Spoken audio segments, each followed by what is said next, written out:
What's one weird habit you do every day? Oh, I have so many weird things. I don't even know I should start. Well, like I don't eat anything in even numbers. I should probably go talk to somebody about that. No, I'm not saying I can't. I'm sure if I was starving. I just find eating food off of the color yellow to be awkward. Why does it have to sound weird?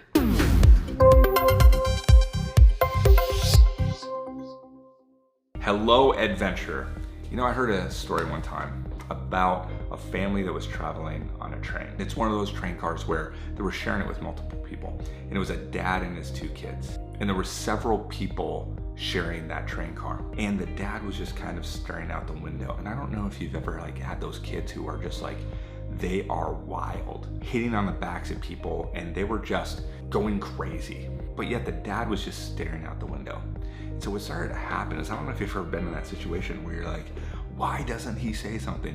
Why doesn't he do something? And you almost wanna step in, and it's like, why? And so finally, one of the guys in the train car said, sir, are you gonna do anything about your kids? And the gentleman who was looking out the window, he turned back and he said, I'm sorry, we're traveling back from their mom's funeral. They just don't know how to handle it, and I don't know how to handle it, and I'm really sorry. And you see, in that moment, a paradigm shift happened. See, all a paradigm is it's that your assumptions, your way of thinking. And so that paradigm shift happens. And hopefully in this 100 days of adventure, you're having a lot of paradigm shifts. A paradigm is just based upon your assumptions. Do you know that your assumptions are really one of your greatest weaknesses? When a company starts out, it doesn't have many assumptions. I know when I started my first company, we're barely 20 years old and we are starting an animation company. We didn't know that most businesses failed. We didn't have an assumption. We were naive. We probably did a little bit dumb how we handled it, right? But we didn't know you couldn't do it this way. We were not burdened with assumptions. What happens is that as a company grows, your success starts to become your assumptions. So what worked for you, you always think that's the way it's gonna work. The minute you start making assumptions, then that is your weakness. And that's where somebody that's younger and hungrier will not make those assumptions. And then that's where they'll get past. You see that with everything. You have IBM made some assumptions. So Microsoft came behind them. Microsoft, they had made some assumptions. And so Google was able to pass them. Your assumptions can be your greatest weaknesses if you're not careful. You need to change your paradigm. There's two things that I think are really helpful for you to change your paradigm. One is, think of a paradigm as a map. You have a map of how you think of the world. I want to challenge two things. One is time. The other is the number of people.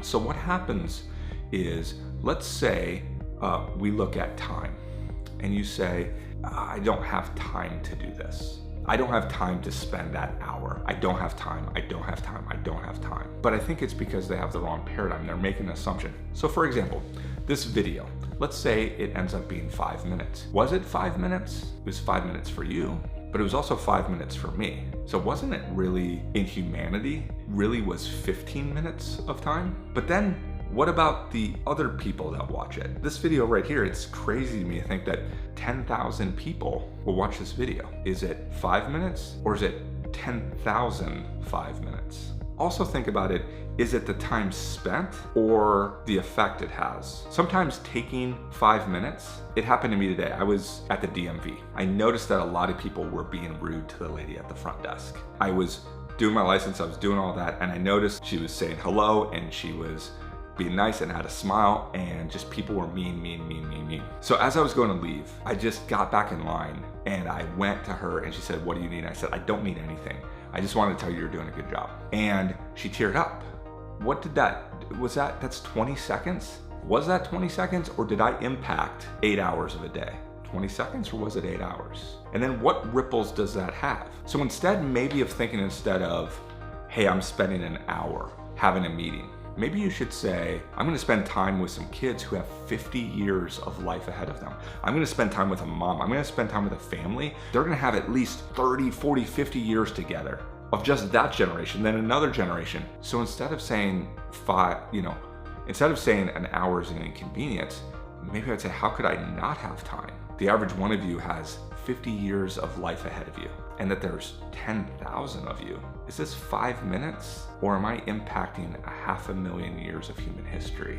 At least it's an opportunity. And so I challenge your assumption on how you think about time. The other thing is I challenge how you think about the number of people. Would you rather have 10 people in a room or 100 people in a room? All of you would say, I want 100 people in a room. Is it easier being thoughtful with 10, or is it easy to be thoughtful with 100? You see, sometimes the size of a room, how intimate that can be, allows you to be more thoughtful. Can you be more thoughtful one-on-one, or more thoughtful with 5? See, what we do is we want the numbers. What's the numbers? But we stop thinking about the impact. Do you know the average person on Facebook has, the average is 338 friends. So that means, let's just take a low number.